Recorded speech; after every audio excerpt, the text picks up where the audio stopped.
Good morning, my beautiful doves. If you haven't immediately noticed, I have a new backdrop. Yes, I finally settled down to a new apartment in Brooklyn, and I guess if you haven't been following my Instagram rants about my housing situation, you're probably a little bit confused because I had announced that I had moved into a new apartment like a couple videos ago. But basically what ended up happening is that my landlord was awful and she kicked us out like the same month that we moved in, and I'm still not sure if it was legal, but me and my roommate scrambled to find new housing and we found this place, and in the end, this place is the nicest apartment I've ever lived in, so I'm really excited about it. I'm still in the midst of decorating, so I guess I'm not fully settled in yet. But I definitely want to give an apartment tour at some point, maybe in like a month, because I don't really have much furniture. I personally am only interested in buying secondhand furniture or used furniture, and I know my roommate is really into building their own furniture, so it's going to take a little bit longer for us to get camera ready. But I'll show you a couple things in my room really quickly because I'm just that excited. Don't mind the mess in the background, but I'm most proud of this antique gold mirror that I found off of Craigslist last week. I just love how the gold looks against the white walls, and especially how the ornate frame looks against the cool molding details I have on my walls. I put the frame off center because of just the way that the molding is, but I'm planning to put up some cast iron hooks on this side so I can hang up all my bonnets. I also got this vintage carriage bench that is just holding my books, some of my books for now, but I bought this and I was really excited because I wanted like a little bit of a reading nook here by my window, because I just always wanted to have a reading spot by a window. And I need to sew a tufted bench cushion for this because it is a bit of a peculiar shape here. And the only person on Etsy that I found that could sew tufted bench cushions for a reasonable price is booked up till April. So I'm taking matters into my own hands. Thank you very much. So this is my bed, and the lighting is kind of ass right now, but my mom got it. Well, technically the bed is an antique from Italy, and my mom bought it off of this 98-year-old woman who lived near us for like $100, which is crazy. It has this brass hardware and an off-white like ivory frame metal thing. I don't know. It is missing one of these things. It should go here, but it's whatever. It adds to the character, I guess. Anyway, I just wanted to give a little bit of a life update, but as I promised in the title, today we're going to be talking about Anastasia, the 1997 Don Bluth animated movie based on the tragic legacy of the real-life Grand Duchess Anastasia. I think that's how you pronounce her name correctly. Throughout this video, I'm going to be using Anastasia when I talk about this movie, Anastasia when I'm talking about the real life person, and Anya when I'm talking about the main character, because she does go by Anya for most of the movie. I was very obsessed with this movie growing up. Anya was one of my favorite girl heroines of the time. You broke my nose! Men are such babies. I love Meg Ryan, who is Anya's voice actress, and I thought Dimitri, the love interest, was super cute. Anya, I'm just trying to help, all right? Dimitri? Do you really think I'm royalty? You know I do. Then stop bossing me around. Yeah, shipped these two really hard. So you can imagine how totally bummed I was when in middle school I found out that the real life Anastasia Died? and she and her entire family were violently stabbed to death in a dark basement. And then I kind of realized how messed up it is to make a children's movie based on this tragedy. Anyways, I was rewatching this movie for this video, and I feel like just knowing the real story made some of the family sequences a lot more disturbing. I just kept thinking about how they were all violently murdered. Like, even in this alternative Don Bluth universe, the rest of the children were killed, and this was just never addressed in the movie. It was just completely like, well, forget about it, because it's a children's movie. Which brings us to, once again, the question, why is this a children's movie? But with all that aside, I thought it'd be fun to dive into the clothing of early 20th century Russia. First things first, I would absolutely not be able to make this video without the help of Anna, Jane, and Maya. I posted a cry for help on my IG stories a couple days ago, and these three people just really came through helping me scour the Russian side of the web to find image resources and translating Russian text for me. So everyone, let's say thank you, Anna, Jane, and Maya. You go, girl.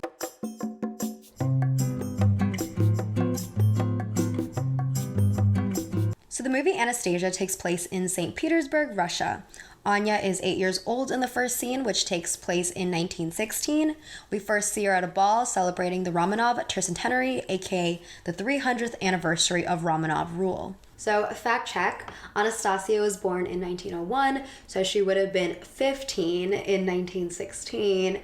Also, there was no ball in 1916 at the Winter Palace. The Romanov Tercentenary Ball took place in 1913 at the Noblemen's Assembly, not in the Winter Palace. The last big ball that was held at the Winter Palace was in October 1904, and after that, it only hosted formal ceremonies. Other historical things to note, the Romanov family was actually massacred in 1918. The movie's villain, Rasputin, had no hand in their deaths. And St. Petersburg was not called St. Petersburg at the time. In 1914, the city was changed to Petrograd, and in 1924, the city name was changed again to Leningrad. So the song A Rumor in St. Petersburg should really be A Rumor in Leningrad. Leningrad. I guess that doesn't have the same ring to it. I've decided to break down 3 of Anya's looks in this movie. You might be surprised by the 3 I've picked. She does wear a lot of different outfits, more so than most animated movie protagonists. But I wanted to focus more specifically on the Russian outfits, so I'm actually not going to be talking about the Parisian outfits. Just know that her Parisian outfits are not very accurate to 1920s fashion, and that's pretty easy to tell based on silhouette alone. Let's start with the first ball gown she wears. Anya wears a robe for the Romanov Tercentenary Ball that looks to be based on traditional 17th century aristocratic clothing. The robe is of a teal blue color with wide sleeves, a cape-like collar, gold embellishments, and a matching round headdress called a kokoshnik. That might be a wrong pronunciation. I'm very sorry. Also, this kind of collar was originally worn by Byzantine clergy, but Russian clergy and nobility started wearing them for formal occasions in the late 10th century when Christianity was introduced to Russia. In reality, Anya did not attend the Romanov Tercentenary Ball. She was not old enough. The only Romanov children who were in attendance were Olga and Tatiana. Also, after doing some research, I realized the ball in the movie actually looks to be based on the 1903 ball, which was held to celebrate the 200th anniversary of the founding of St. Petersburg. This ball was a costume ball, and the theme was 17th century Russia, or more specifically, the reign of Tsar Alexei Mikhailovich. All guests were expected to dress in traditional historical attire. There's not too much information on the 1913 ball. Some sites out there say that it was also a costume ball, but I don't think that was true. I found a painting by Dmitry Kardovsky depicting the ball scene, and if we look closely, we can see that all the guests are wearing standard court dress. With that said, in 1903, the Russian court went really hard. At the event, court ladies wore embroidered sundresses and jeweled kokoshniks, and gentlemen wore decorated kaftans and boyar-style fur hats. The Empress Dowager Maria Fyodorovna was also in attendance, and her animated outfit looks to be based on the costume that she wore to this ball. You can see the resemblance in the wide collar, the pointed headdress, and the veil in the back. The animated version is obviously less detailed, but I understand that because of animation technology, it would have been unreasonably difficult to decorate the dress with all the jewels she actually wore. In the movie, Tsar Nicholas II is wearing a pretty standard military-inspired outfit, which he kind of did wear in real life. According to Russian Splendor, Sumptuous Fashions of the Russian Court, for ceremonial occasions, Nikki usually wore a light blue Ottoman uniform with a diamond St. Andrew's star and a diamond Order of St. Andrew hanging on the St. Andrew chain. For those of you who are a little bit confused about the whole St. Andrew thing, the Order of St. Andrew was established in 1698 by Peter the Great in honor of St. Andrew, Jesus' first apostle and the patron saint of Russia. The Order of St. Andrew is used to award prominent people and statesmen. Instead of this outfit, I kind of wish they went the full mile and put him in the Alexei Mikhailovich costume he actually wore to the ball. It was recorded as being raspberry colored with gold and silver embroidery. And before any animators tell me that it's unrealistic to do that, yes, I understand the costume is very elaborate, but if we look at the Dowager Empress in the way that she is dressed, her silhouette is kind of just the same as her real life dress, and I think if they just did something where the design was shaped like what Tsar Nicholas II was wearing, then that would have been better. Because Anastasia wasn't in attendance, I think the animators based her robe on the robe of Countess Elizabeth Sheremeteau. You can see the resemblance in the wide collar and the color blue with gold embroidery. The kokoshnik looks to actually be based on a real kokoshnik that Anastasia is depicted wearing with her court gown in 1910. So for historical accuracy, considering Anastasia wasn't in attendance, and because there was no actual ball in 1916, it's kind of hard to rate. But if she was an older character and attending the 1903 ball, then this design would be really good. The second dress I want to talk about is this blue dress that Dmitri gives Anya on the boat on the way to Paris.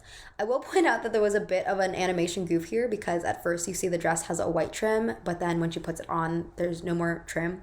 Anyways, this dress is not accurate for the 1920s. The 1920s had a very tubular silhouette, and by the mid-20s, the hem had risen to just below the knee. But I actually don't want to talk about what a 1920s accurate version of this dress would be. I'd rather talk about what I would have advised the animation team to do when designing this dress. Anastasia and her sisters were often photographed wearing these very pastel or lily white Edwardian dresses. These white dresses are known as lingerie dresses, sometimes called lawn dresses. Unlike the name, lingerie dresses were actual garments, not undergarments. These dresses were very popular all over Europe and America among younger women. They were very delicate, lightweight, and normally made of cotton. Lingerie dresses were either white or off-white and featured embroidery, inset lacing, and pin tucking. And not to sound like a better con man than Dmitri, because I'm sure Dmitri has conned many people, and I have conned No one? if I was a con man trying to convince the Dowager Empress that this woman I presented her is indeed Anastasia, then I would have had her dressed like the way that Anastasia was dressed before she died. Oh, excuse me, I mean when she went missing. I am so much happier now that I'm dead.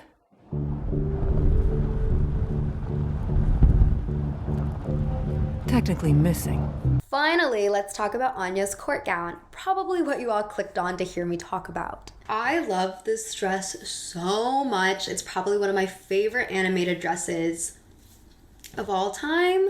Is that crazy for me to say? But yeah, I think so. And the best part is that it's probably going to be as accurate as is going to get to the real thing for 90s 2D animation. If you look up images of the real Anastasia or any of her sisters, or really any female member of the royal family, you'll see that they're all wearing open shoulder gowns with these wide slit hanging sleeves and a satin sash. The tiara she's wearing is called a kokoshnik tiara. It's basically just a tiara that is inspired by the kokoshnik shape.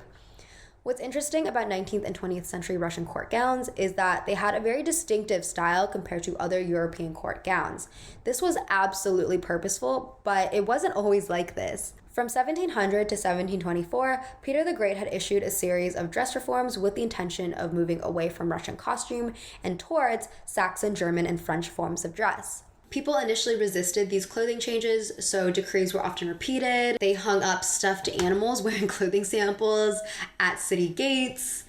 And on a less fun note, disobedience was often punished with fines or even capital punishment sometimes. We started to see more relaxation in these rules after his reign, and Catherine the Great actually tried to reintroduce Russian dress. In 1791, the magazine called the Magazine of English, French, and German Fashion, reported that for big balls, like when celebrating coronations or Christian holidays, and for visits to noble and honorable houses, the ladies would wear Russian dresses of abyar, which is a moire fabric with golden or silver pattern and double taffetas decorated with silks and jewels. If I fooled you into thinking I was reading Russian, I didn't. That was a translation offered to me by Jane. Thank you, Jane. But it wasn't till the 19th century that Tsar Nicholas I decided to officially bring back traditional costumes. On February 27, 1834, Nicholas I published an official statement that detailed new court dress guidelines. Some things that were in this document include how ladies of the state were supposed to wear green velvet dresses with gold embroidery, and how all ladies who came into court were supposed to wear a kokoshnik with a white veil. Looking at some examples, we can see how the Russian court gowns were a hybrid of 1830s French Romantic style dresses and traditional Russian styles. The gown that Anya wears is of the typical Russian court gown design in the early 20th century. Her gown has three components: the bodice, the underskirt, and the overgarment that had a train. I will say, though, that because of her rank, her train should be very long. The overgarment was typically made of velvet and adorned with jewels, embroidery, sequins, and pearls. The underskirt was made of white silk or satin and embroidered with foliate designs in gold or silver thread. The bodices were also made of velvet with brocade or satin. So I hope you're seeing a theme here, lots of gold and silver embroidery. The sleeves are definitely the most unique part of the dress and were actually inspired by hanging sleeves in 16th and 17th century traditional Russian clothing. Clothing Culture 1350 to 1650 by Catherine Richardson mentions two traditional Russian garments with hanging sleeves.